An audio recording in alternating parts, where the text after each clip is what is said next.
For men, testosterone levels are just tanking. So it's like, first is the question of why. And obviously I have a lot of ideas: sedentary behavior, poor nutrition introduced into our environment. So, we're consuming about a credit card's worth of microplastics and nanoplastics. Every month they found microplastics in every organ, from men's genitalia to the placenta to the liver. And there's a direct relationship between your gut and your brain. We are dealing with unprecedented levels of mental health issues. So if you feed your body junk, you can expect to perform like junk, feel like junk. But the thing about chronic conditions, specifically here in the US, is that doesn't happen overnight. That's the product of the last decade of your life. Waiting for someone to come and fix the food system for you is not going to help you right now, and it's not going to help you in your future, and it's not going to help you reduce the risk of chronic disease.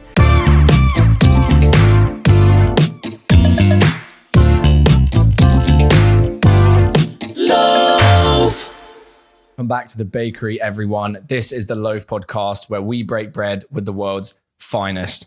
Today, we're here with Kayla Barnes, entrepreneur and biohacker, running her own clinic in the US and creator of the Longevity Optimization Pod. She works specifically to understand longevity in women, a space that hasn't been properly explored, and we're going to get into that later. Kayla, thank you for joining us. Thank you for having me. How are you doing today? I am doing very well. I did a great morning routine and I'm ready to go for the day. So you've been into it for a while, the longevity and your precision methods in medicine. Could you maybe just get us a little bit of background on how you got started and what got you interested in this field? Yeah, absolutely. So I started studying nutrition in college. And for the record, I didn't grow up as a healthy kid. I wasn't eating this way growing up. I grew up on a very standard American diet. Mm-hmm. And once I started learning about nutrition and honestly just making some really simple tweaks to my own diet, I started to feel so much better.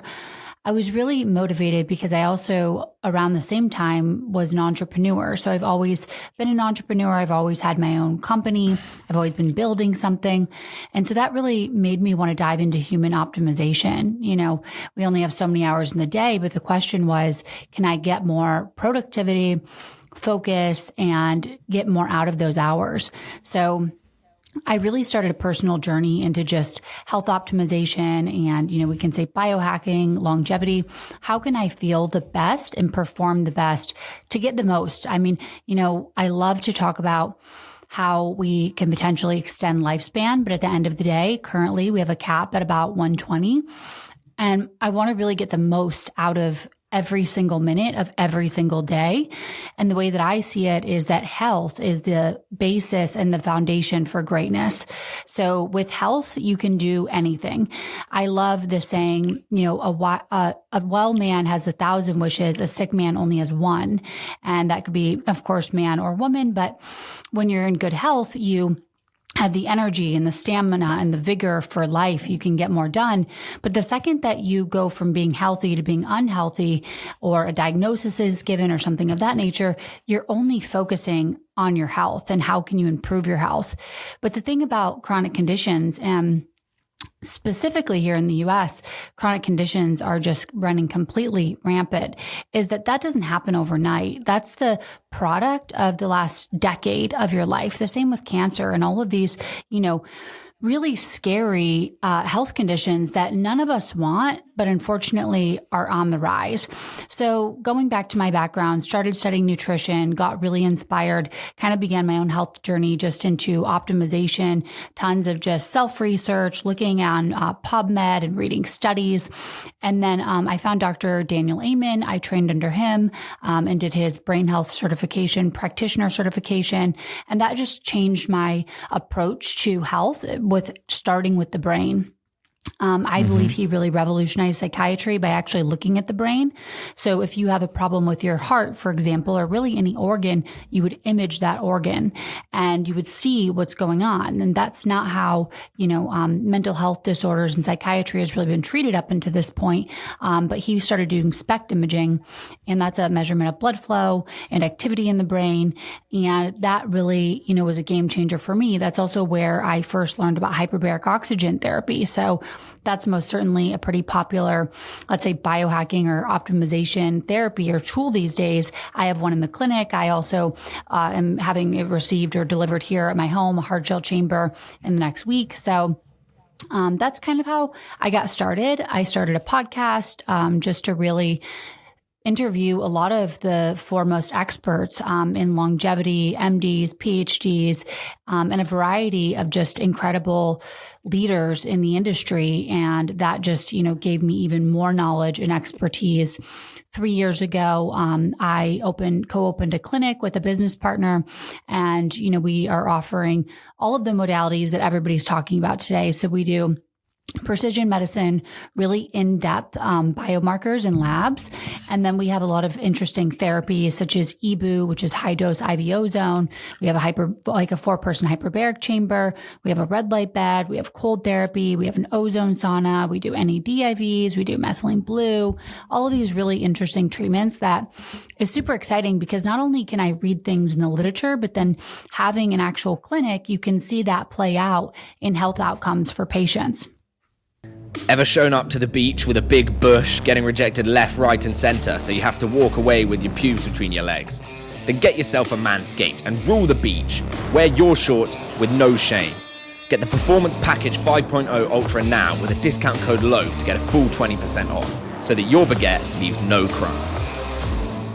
You've described a lot, of course, now years down the line, your many certifications and loads of research down the line. But for somebody who's just getting to begin to look at their health, somebody on the American diet, which we know is not optimal, somebody who's not exercising much, what would you say are the first kind of couple steps somebody can take who's starting to look at working on their health?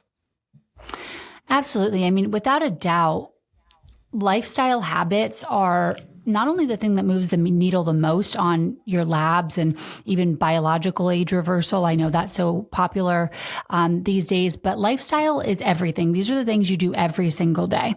So what are you eating?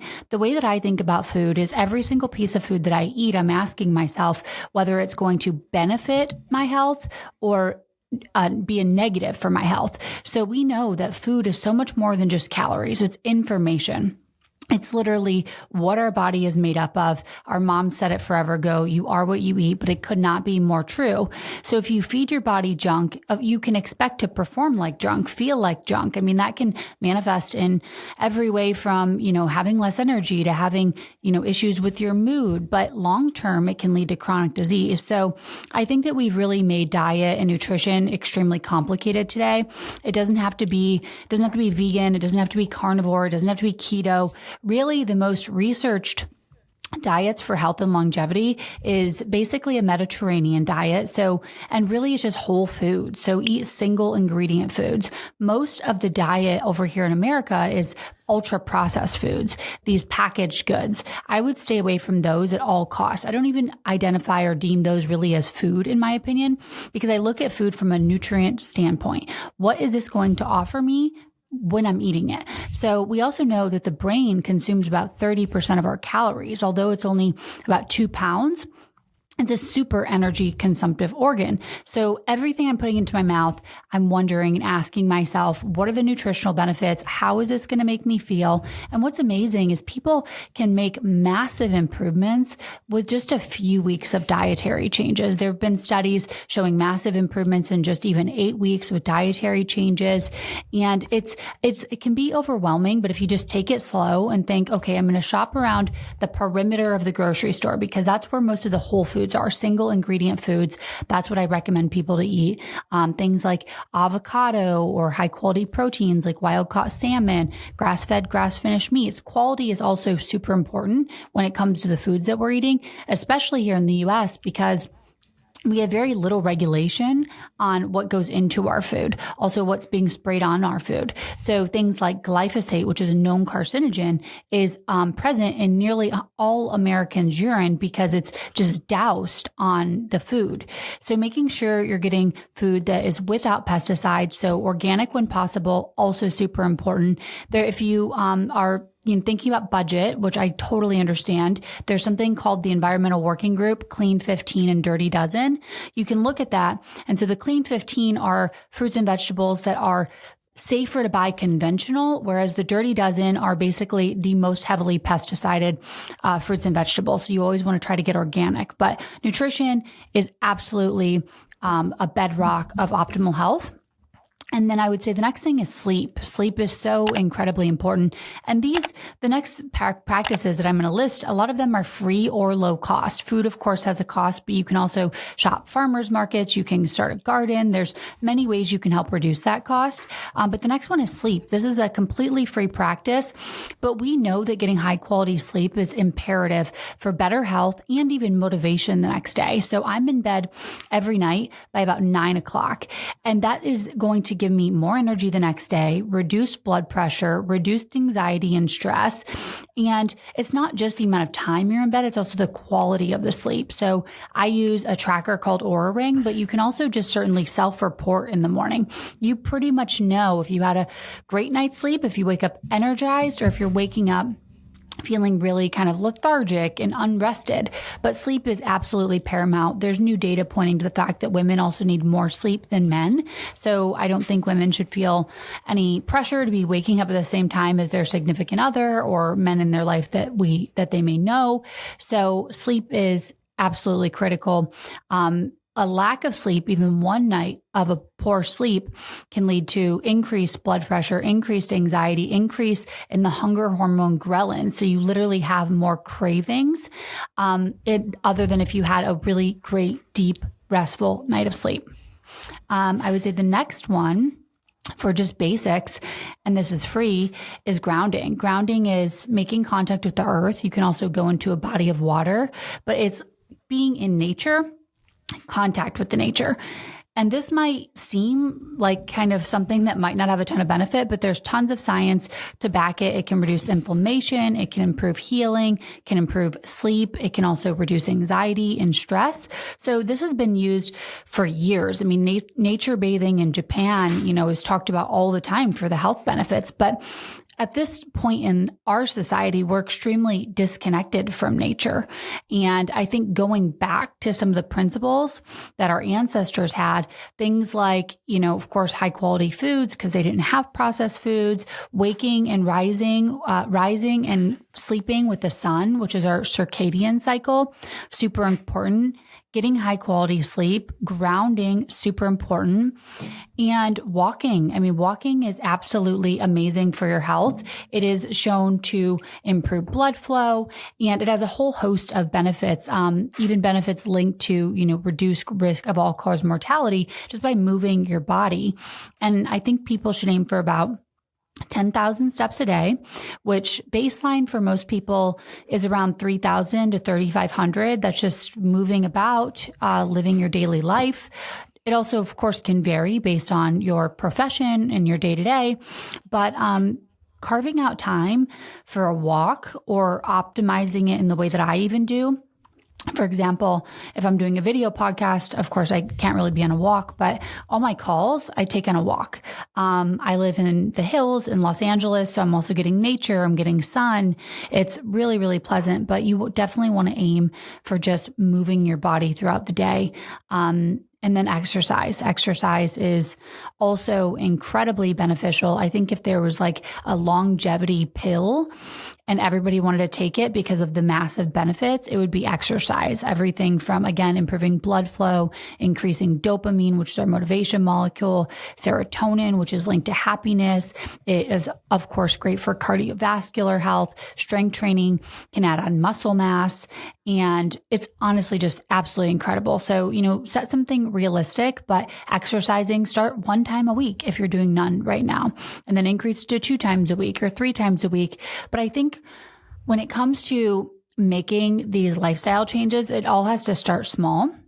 And I always say that one win leads to many wins. So if you got a great night's sleep last night, you're going to wake up energized. You're going to be more disciplined. It's going to be easier to stick to your goals just by doing that one habit change. So that's pretty much my basics. Most of it's free and practical for optimizing your health if you're just getting started. So first of all, that's all. It's really interesting. But what I want to just quickly jump on is the fact that someone that while many people try and do this, let's say in America right now, globally actually, there are so many people who, without any judgment, I'll say this, are doing so many things wrong. So to someone who might be listening to this podcast, wherever they are in the world, who are, drinking 2 beers every night and then waking up feeling groggy after 5.5 hours of sleep, and then are inside all day on an office, sitting down, and then get home or eating, cheap processed food, and then that's their cycle. Mm-hmm. What would you say is the first thing they can do to do something which isn't too overwhelming? Because you speak about small steps. Well, what do you think one small step might be? I think the first step should truly be defining your purpose as to why you're making lifestyle changes. Because without a real purpose and drive behind why you want to feel better and you want to make these changes, it's going to be very difficult to actually sustain the changes. It's exciting to say, oh, I'm going to start a new workout routine on Monday and I'm going to go to bed early and I'm not going to go drinking with my friends. But a few days in, there's a good chance that you'll fail. You'll start to fall off of that routine. But if you sit down and you actually prepare for the changes you're going to make and define your purpose, and then also make a plan. So it's the purpose. You can always reflect back. And I can give you, an example of a purpose would be, I want to be able to show up for the ones that I love. I want to be around for my children. I want to become more successful in life and achieve more, but I need more energy to do that. I want to maintain, a healthy body well into my 90s, hundreds. There's so many reasons and it can be so personal, but that's going to be a place that you can look back on and say, okay, I don't want to go to the gym today, but I have to because I have this purpose and because I'm becoming better in the process. So purpose is first, and then really narrowing down what you're going to do and how you're going to do it, and then scheduling time in your day. Life, if you move mindlessly through life, then you're never going to do these practices. So on my calendar every day, I have my workout, I have my cold therapy, I have my morning sun in my eyes. And you have to take the time to make this a habit. But at the same point, it can be very small. So when you're sitting down, you have your purpose, you're making a list. Okay, I want to get healthier this year. How am I going to do that? All right, this week I'm going to, eat only whole foods, or even start smaller than that and say, I'm going to not have any candy. Or I'm not going to have 2 beers every night. I'm going to have 1. It's all about being honest with yourself and taking a really deep assessment and say, okay, this is my motivation level. This is how compliant I think I'm going to be. And this is what I can start with. And it can be literally just halving some of your intake in terms of, let's say, bad foods or more processed foods, swapping them out for more nutrient dense foods. And let's say you go to bed 5 minutes earlier. And the next day you go to bed 5 minutes earlier. It doesn't have to be you going from going to bed at 1 a.m. to 8:30. It just has to be incremental progress, and it'll get easier. And as you start to feel better, doing all these things will not only become easier, but they will become part of your life, and they'll make you want to do them because you feel better.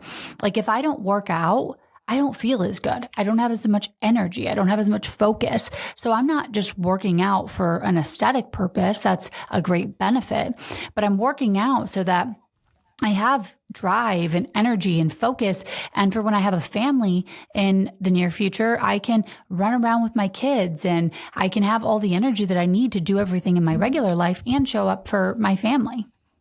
Thank you. I think you're so right about having a firm or intentional purpose. And something that you said or that I saw that's very scary, I think, which can give a firm intention, is 60% of people having chronic diseases today. And for example, me, I have a family history of cardiovascular issues, and that's something that motivates me to keep healthy. But just talking about the chronic health condition, how do you think in the US, for example, we might be able to legislate differently, or the food system could be set up differently to try and begin to reduce this number, not just through personal action, but also through the way that we shape society? Well, of course I have ideas. It would require an entire system overhaul. starting with, regulation on food additives and pesticide management, and even, some of the structure around food programs. And just in general, regulations. I mean, I think that would help people so much because unfortunately, many people think that if it's in the grocery store or it's on the shelf, that there's a good chance it's safe. It doesn't come with a label on it that says this has been sprayed with carcinogenic pesticides. So labeling things in a better way, having more management around food production and things of that nature would be so helpful. But I mean, the reality of the situation is that this is a massive industry. The medical industry in the US is massive. It's one of the biggest industries, one of the biggest money makers that we have. So there's not a lot of financial incentive to actually put these regulations into place. So as much as I want to and love and, am pushing and doing everything I can to change that, improving your health, you cannot wait for regulation to do that for you because it won't be happening anytime soon, if ever. So waiting for someone to come and fix the food system for you is not going to help you right now, and it's not going to help you in your future, and it's not going to help you reduce the risk of chronic disease. So it's super important that everyone becomes the CEO of their own health and takes it into their own hands because no one is looking out for you in that respect. I recently listened to your interview with RFK, which I think is quite relevant, especially after yesterday's debate. And yes. I was wondering, I listened to what he was saying, and there were some things which I did agree with, but he also said that we have the least healthy generation in history. And I was wondering to what extent you agree with that, because when I square this with how people were living 100 years ago, I think that nowadays we've got so much more information and that people are perhaps living healthier, even though there's still so much to go. So what would you say to that? Yeah, Robert, I think where he's coming from a legislation standpoint and food system, I mean, honestly, I think from that perspective, he's the only candidate that understands it well enough and actually would basically tear down the whole thing to rebuild it, because that is what would need to be done. But in terms of his statement, there's certainly amazing medical advancements, right? We're not dying we have antibiotics, so we're not dying from a lot of infections that we used to die from in the past. But without a doubt, everything across the board, from cancer to chronic disease to, mental health issues, we are moving nowhere but in the wrong direction. These conditions are skyrocketing. Infertility is skyrocketing. Cancer, chronic disease, all of this is skyrocketing. For the first time, our expected life expectancy, and, we don't have to go into all the logistics of why, because it could be related to the prior, 4 years. But it's actually decreasing. And there's a difference between lifespan and health span. So health span is the number of years that you're actually healthy versus the number of years you're living, which is your lifespan. And in my ideal world, those are basically the same, right? You want to be healthy until you're not here anymore. But currently, there's at least a 12-year discrepancy between when people are healthy versus when they actually, pass. So we want to narrow that. Because who wants to spend, my worst nightmare would be not remembering my family members, not remembering where I put things, feeling unwell, being bedridden in the later years of my life. So I agree with him that we are definitely experiencing unprecedented levels of chronic conditions, most of which are lifestyle related. Of course, there's two angles to the question, and I think you're right to emphasize the personal aspect. But nonetheless, given the fact that many people don't, and we have so many chronic health conditions, how do you feel about maybe the American healthcare system, which, like you said, drives a huge profit, versus coming from the point of view of the UK, a nationalized or public one, which, even though it has its issues, might be able to provide to people a kind of more standardized version of healthcare, a kind of bedrock to increase health span?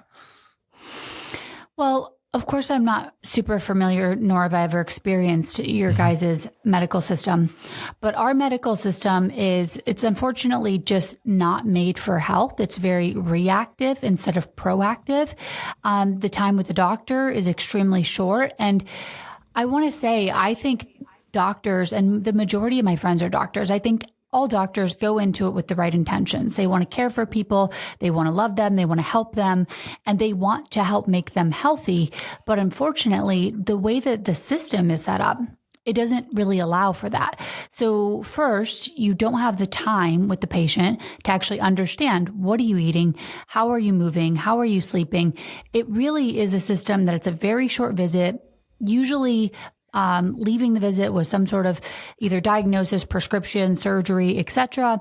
So it's just not built for health optimization, because even when it comes to diagnostics, diagnostics could be done significantly earlier. We could be looking at more in-depth labs, for example, cardiovascular health. I read basically a little paper that said it takes about 17 years for something to be proven out in the science to actually come to bedside, if it ever does. So that means we have a lot of information on how to potentially, reduce chronic disease or test for it earlier with early diagnostics. But those different protocols might not necessarily make it into the medical system. So again, unfortunately, I think that private clinics, functional medicine providers, people that are looking for the root cause of your disease or issue is significantly better, because Western medicine in the US is just not built for, it's not root cause medicine. It's not looking for the why, when, where, what. It's just saying, okay, this is what I see, and here you can leave with this. Yeah, I was looking at your protocol, and there's some really interesting stuff there. I think one thing which was really interesting and which kind of sets you apart from other people doing this kind of thing in biohacking, for example, is your emphasis on women and the way in which the industry hasn't been serving women in the way it should be.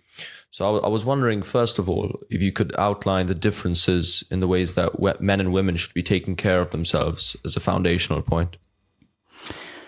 Yeah, absolutely. So this is an area that I'm very excited about. Obviously, I am a woman. I've been doing all of this health optimization, longevity, biohacking stuff from a woman's standpoint. So I know what has worked for me, but unfortunately, we actually don't have a ton of research to say, here are the stark differences. We obviously know there's massive differences in hormones, and women experience perimenopause and menopause, where this is something not that men don't go through at all.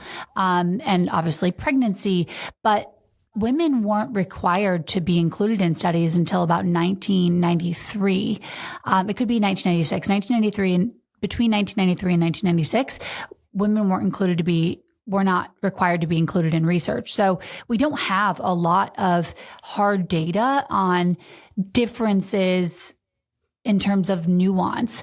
I think that nutrition, sleep, we do know that women need a little bit more sleep. There are ways that you can eat to kind of support your cycle. But I think the bedrock of health, like nutrition, sleep, movement, is pretty universal. There was an interesting study that came out that gave some insight as to exercise differences in women. And it was looking at moderate aerobic exercise. And interestingly enough, to get the same cardiovascular benefits, women actually could work out about half as much as men, but that's only related to medium aerobic exercise. When it came to strength training or HIIT, it was much more similar in terms of those metrics, but it's something that I'm really committed to. And later this year, I intend on launching basically a fund to start raising some capital to do human female studies. I've already had a couple of female PhD candidates index the female literature so that we know where the biggest holes are, and then we can go in and help to support some of that research, so we just have better answers. Because right now, outside of, menopause, hormones, we don't have a lot of solid literature on the differences between men and women optimization. And so you mentioned they've indexed it, so you already have a rough idea of where the gaps are. Could you maybe give us an idea of what's maybe missing in terms of research for women? So everything, truly. I mean, everything needs to be addressed in a more significant way. Even the basics, like most popular things, right? Cold therapy, sauna therapy. We don't have a lot of research on just women, and it's been more difficult to do studies on women because of our cycles, because of the ability to get pregnant.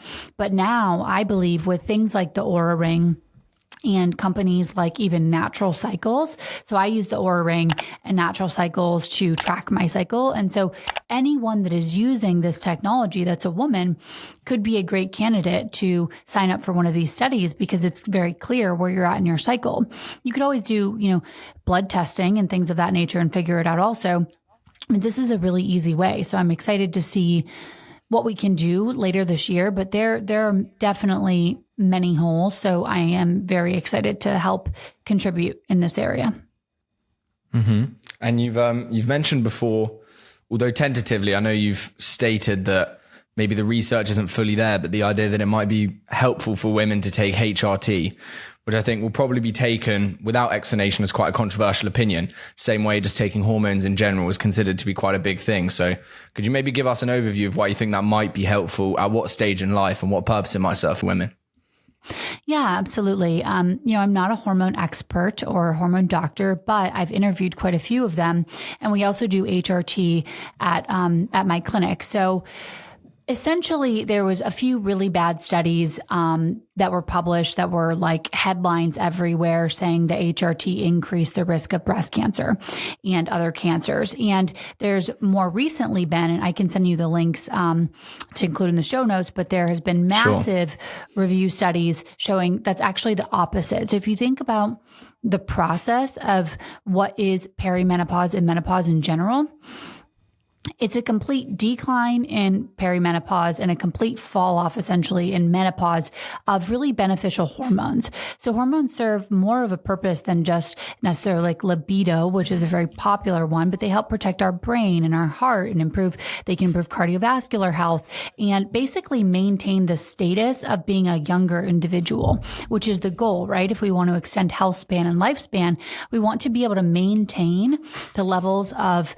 basically good biomarkers and also reduce the levels of negative biomarkers. For example, there's a term inflammaging. So as you age, your inflammation levels rise. Well, you want to keep those suppressed while keeping more positive and beneficial hormones like even testosterone for women. That serves so many purposes. Yes, it can help with libido, but it can help with energy and it can help protect your bones. So I will definitely be looking into and doing a hormone replacement therapy. I'll only be doing bioidentical hormones. So those are the most natural, compatible version of hormones for your body. And we've made massive strides too in hormone therapy and what we're using and what we know about it. So I have a few podcasts, with like Dr. Amy Killen. She's an expert in all these things. She can do, an amazing job at really breaking this down. But everyone that I really respect in the industry, and female physicians, clinicians, researchers alike, everyone seems to be on the same page that hormone therapy for women is amazing. And for men, testosterone levels are just tanking. I mean, testosterone levels in young men, early mid 20s they have declined precipitously. So it's like, first is the question of why. And obviously I have a lot of ideas: sedentary behavior, poor nutrition, the toxins that they have introduced into our environment. So, we're consuming about a credit card's worth of microplastics and nanoplastics every month, which is of course not good for our health. They found microplastics in every organ, from men's genitalia to the placenta to the liver. So all of these things, I think, are significantly contributing to, hormone health and general health of the population. But the same thing, goes for men. I think testosterone is popular for libido, but it improves focus and improves bone health. And again, it helps to keep muscle mass, maintain muscle mass, which we know as we age, we absolutely need more muscle mass for longevity. So we don't become frail. We need great bone health. So hormones can help do all of that. But I will say, if you are going to consider hormone therapy, I would really go to someone who specializes in it, is a medical doctor, and can manage your program or your protocol, because it's very bio-individual. It's all about where you're starting, where you want to be. A lot of times, there's questionnaires around how symptomatic you feel. So you want to work with someone that is really, well-educated and well-versed in hormone therapy. Yeah, I just wanted to pick on something you mentioned, because while I definitely agree that microplastics are not good, I was wondering what the research says about testosterone. I'm not sure how much you know about it, but testosterone being reduced nowadays and how much link it actually has, because I often feel like a lot of the stuff isn't quite researched, so some of it is guesswork, if you know what I mean. Mm-hmm. Yeah, no, I mean, it is in many cases guesswork. I'm not aware of any studies that link basically uncover the exact reason for the reduction in testosterone. But these are just, in the kind of functional medicine circles, integrative medicine circles that I'm in. This is, the best idea is just really a combination of all the things that I mentioned. But it'll be interesting, but again, there's not really a financial incentive over here to look into why is testosterone tanking. Yeah, what do you think the main risks might be if, for example, I went and I took extra testosterone? What would you say the biggest risk might be?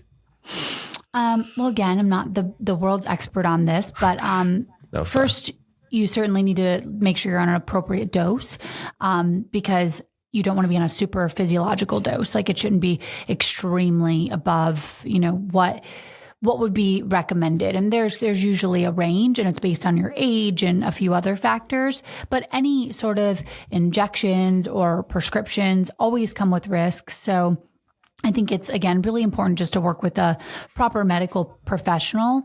And also when you're on testosterone, like for an example, when I met my husband, he was on a very small dose, like half of the smallest dose that he was prescribed of testosterone, but I want to have children. So when you're on testosterone, especially for an extended period of time, it can be difficult or impossible to, have children. Not to say that they can't bounce back after getting off testosterone, but when it comes to family planning, I think people that haven't had children yet that want to should take that into consideration.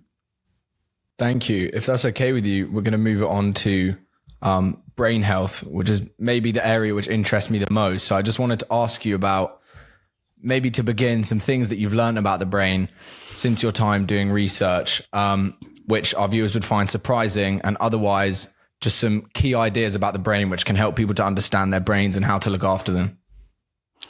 Absolutely. I think one really important thing is there's a direct relationship between your gut and your brain. So it's the gut-brain connection. So we are dealing with unprecedented levels of mental health issues, right? That can be anxiety, depression, et cetera, but it's the number one cause of disability worldwide at this present moment. So when we look at what we're eating and how we're eating, we have to think about our gut. I do a lot of gut testing. So I love the test by GIFX. It's from a company called Genova, but it's a really in-depth analysis of gut dysbiosis, inflammation, if you have any bacteria, pathogens, etc. But your gut houses most of your serotonin, which we know and we call, the happiness hormone. It also actually houses neurons in your gut, and your gut and your brain communicate directly. So if you want to, just kind of start optimizing your gut health, many times we see brain health improve, cognition, focus, etc. So I think that is super, super important. I think something that I learned that was also that has always stayed in my brain is the blood flow is so important when it comes to brain health, right? Like, we really need to be thinking about blood flow, and you can increase blood flow through, of course, exercise, but even things like sauna. I mentioned hyperbaric oxygen. That was such a big thing for anyone that's ever had a brain injury or a TBI or a concussion, or, just wants to improve blood flow to the brain. Hyperbaric oxygen, which is combining pressure with oxygen, can be really helpful as well. But you can just exercise and get your blood flowing and get it moving throughout the brain. I think that's really, really important. I mentioned this earlier, but the fact that the brain is consuming so many of your caloric intake every day, that's also something to be very aware of, because if you want to have a high performing brain, you have to give it high performing fuel. And there's really no way around that. I think something else that, obviously has changed in medicine, but I think is a pretty widely known fact now, is that, we can change the way our brain functions. So, if we think of our brain by the time we're about 25 as like a hard set of wired, basically you get input X and it spits out output Y. So event happens, you process it and you react the same way because of all of your exposures prior to that, events that have happened in your life, how you felt about yourself, how you've been treated. But we know because of neuroplasticity, we can actually change the way that we think. It's most certainly not an easy process, but it can be done. You can use things like a gratitude practice. There's a lot of interesting therapies. And of course, therapy in general can help with that. But I love the idea that we're not stuck with the same brain that we had last year. We have the ability to change the way that we think. We have the ability to change the way that our brain functions. And to me, that is just super fascinating.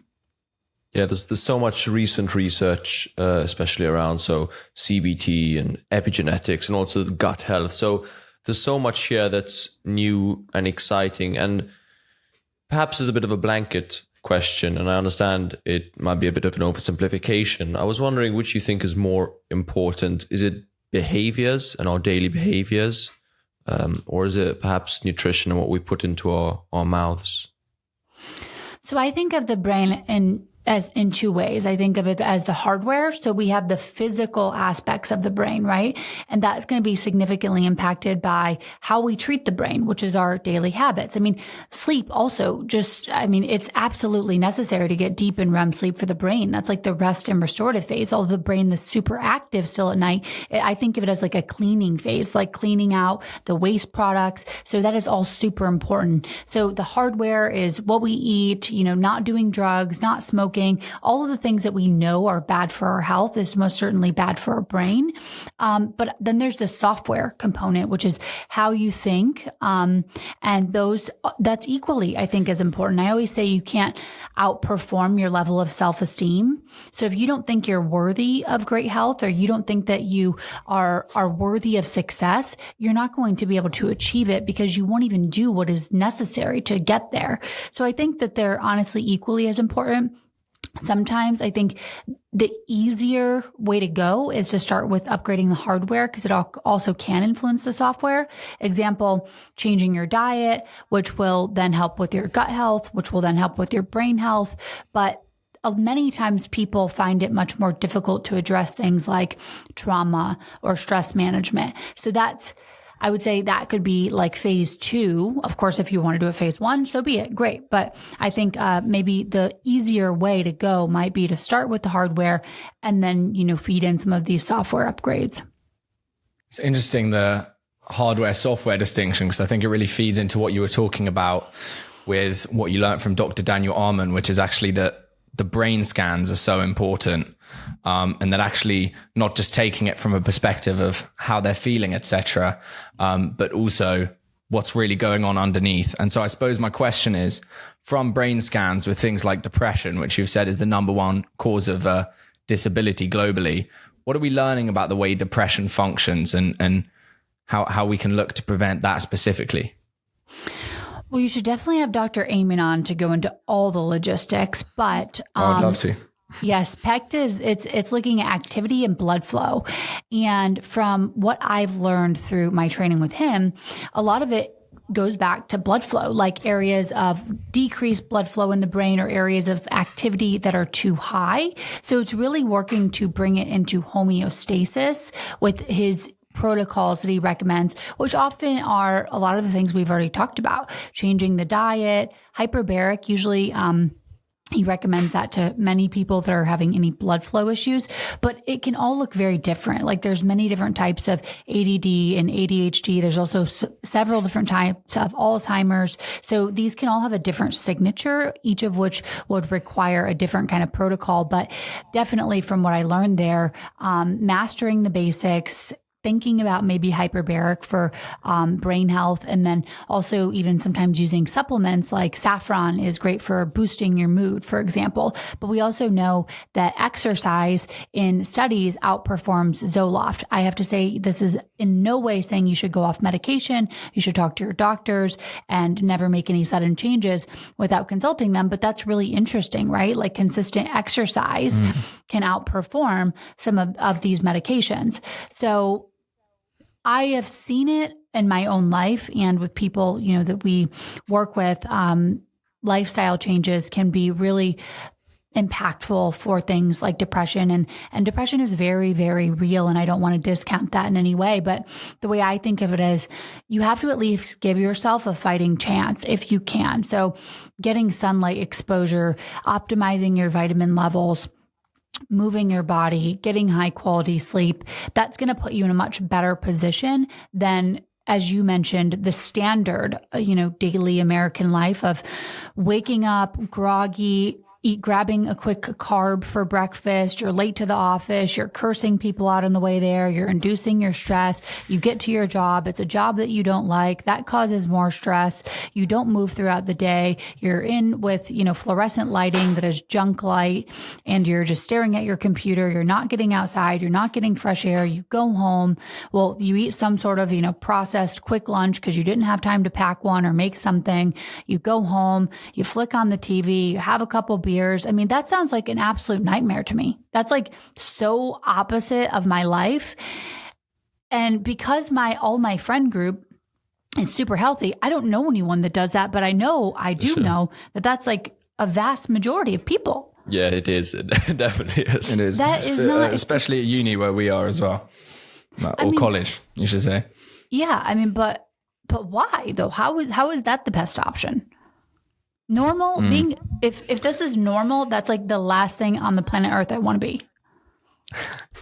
No, I understand completely. Yeah, no, and I agree with you. I think for most people, I think most people kind of roughly know what they need to do. Like you said, so much of it at the beginning is simple.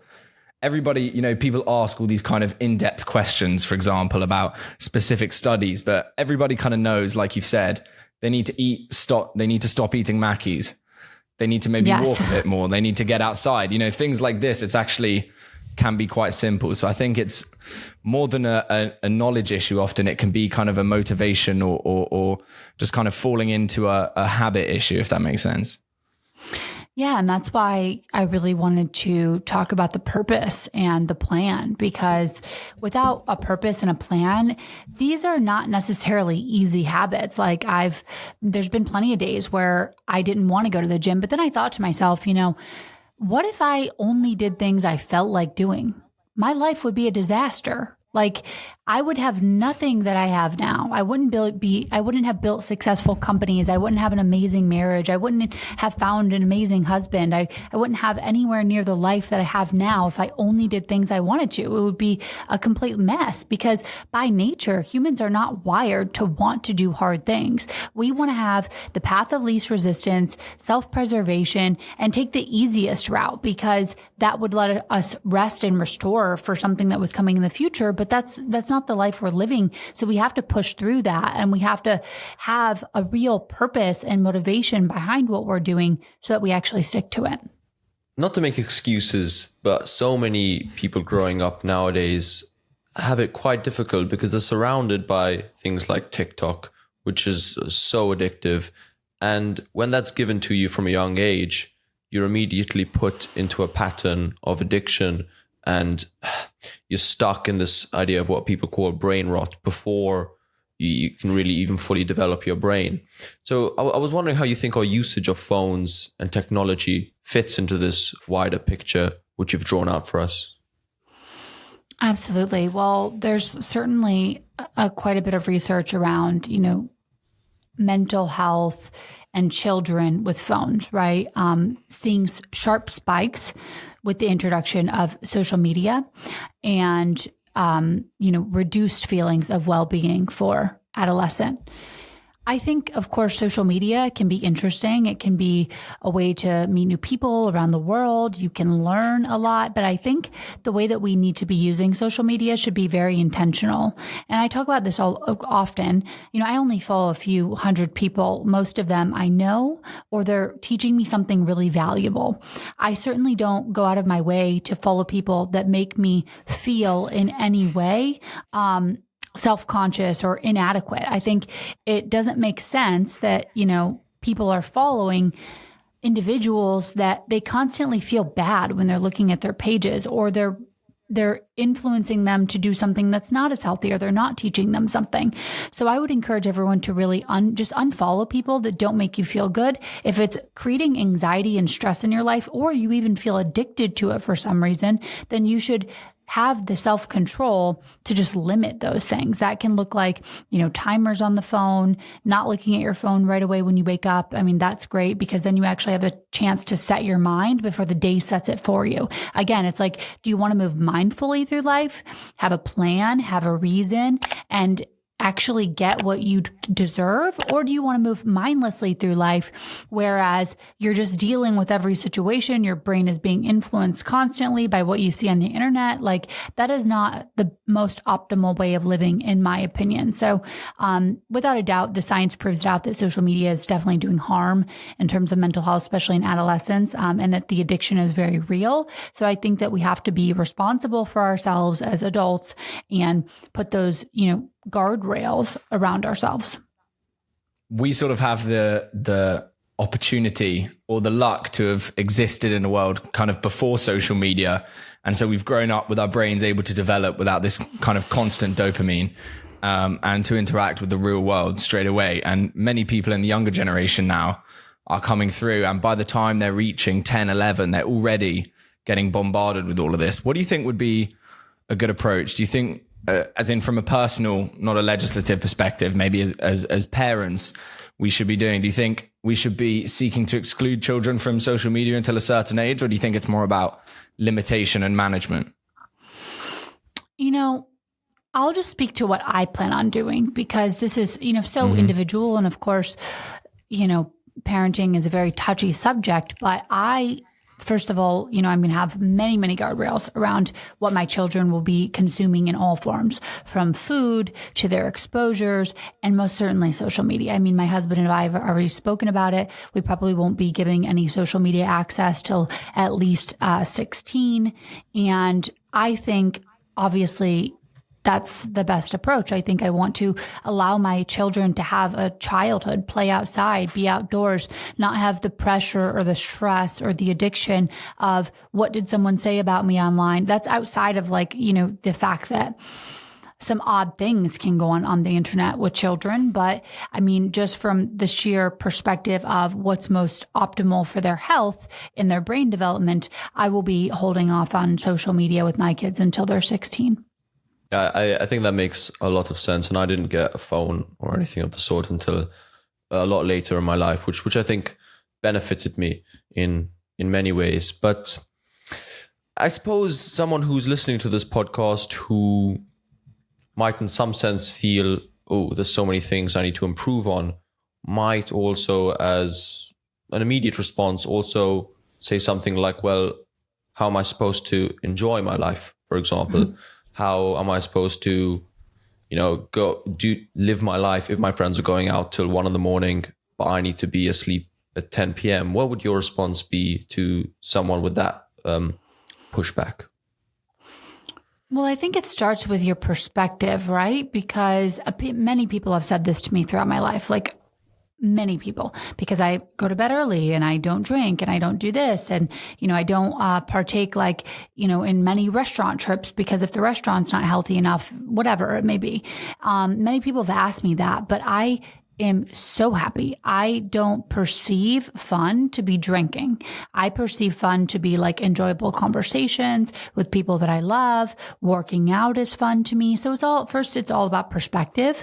But waking up feeling amazing, like jumping out of bed, excited about what I'm going to get to do that day, that is fun. That is an optimal life to me. Waking up feeling hungover or like no energy, or I didn't get proper sleep or whatever it may be, not an optimal life to me. So I think looking at the perspective and maybe the social conditioning that we've undergone as a society to say, oh, to let loose or have fun, you have to have alcohol or this or that. I don't think that's true. So think about what you want your life to look like and what habits the person that has that life would have. So that can be really helpful. And then also, it doesn't mean that you can't still do things. Like as an example, and I'm on the very extreme spectrum, right? Like most people, you'll be fine with just like updating your diet, getting high quality sleep, and going out with your friends from time to time every now and then. I don't go out at all late, but I have friends over my home where I know what I've cooked in my food and how it's been prepared.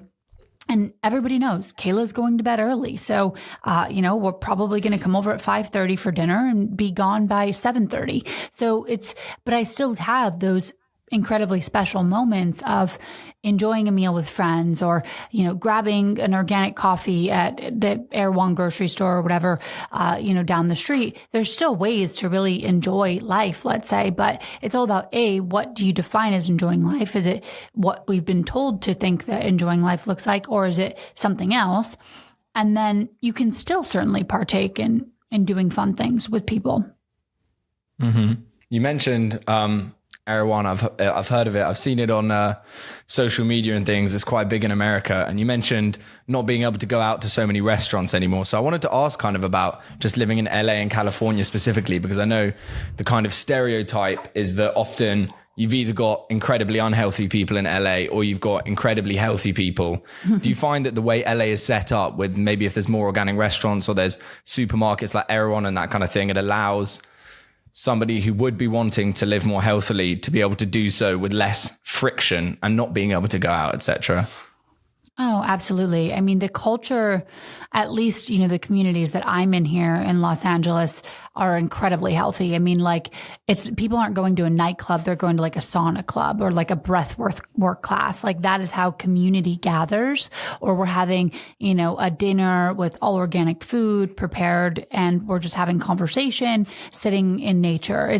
The culture is very different.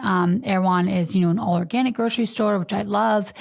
People meet up for coffees there and smoothies and the whole nine yards.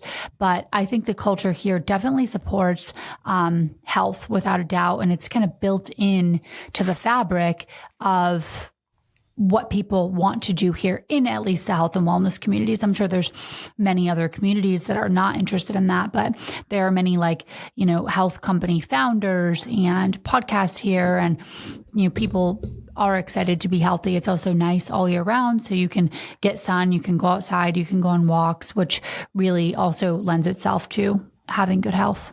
But there's downsides also, like air pollution in any major city is going to be more. So we have an air doctor in every single room of our house, so there are some additional precautions that you'd have to take. We make sure that our Wi-Fi is switched off at night. We have an EMF shielded cage around our bed because, there's not a ton of room between our house and the neighbors. So even if our Wi-Fi is off, there can still be fields. So we have, a little cage around our bed that actually protects us from EMFs while we're sleeping. So we're taking more precautions than we would if we were in the middle of nowhere, Montana. But there's also a lot of upside. Yeah. Would you say that these are these are reasonable things for people to do with, for example, limited funding? Or would you say that this is something which requires a certain amount of kind of money, quote unquote? Well, there's certainly many things that are just free. I mean, you can upgrade your health significantly with all the free practices that we talked about, from nutrition, sleep, exercise, breath work, grounding. But some of the more advanced therapies, yes, they can certainly be expensive. I mean, Los Angeles in general is a very expensive place to live. Erewhon is an expensive grocery store to shop at. But I could also start a garden. I have herbs here. I have fruit trees. There are more than one way to do it. And if you're committed, there's certainly ways that you can significantly improve your health without having a massive budget. Okay. Well, yeah. I mean, we'll leave it up to our viewers. We'll leave all the necessary stuff down in the show notes and the links also to your website, because I think there's some really, really valuable information here. And again, like you yourself said, it can start with small steps. So with that, we firstly wanted to thank you for joining us today. It's been an absolute pleasure speaking to you and learning from you. Do you have any concluding thoughts to leave with our audience for today? Well, thank you for having me. And I would leave your audience with the thought that, you deserve optimal health. And as I opened with, health is really the foundation, I think, of greatness. You really have to prioritize it as early as you can. So if you're listening to this podcast and you feel like your health is not in a great place, or you think that you're moving in the wrong direction, it's never too early and it's never too late to get started. So start by making small incremental changes, and that will benefit you significantly, not just now, but in the future. Thank you so much, Kayla, for joining us today. Hope everyone enjoyed listening to this episode. This has been the Loaf Podcast. Out.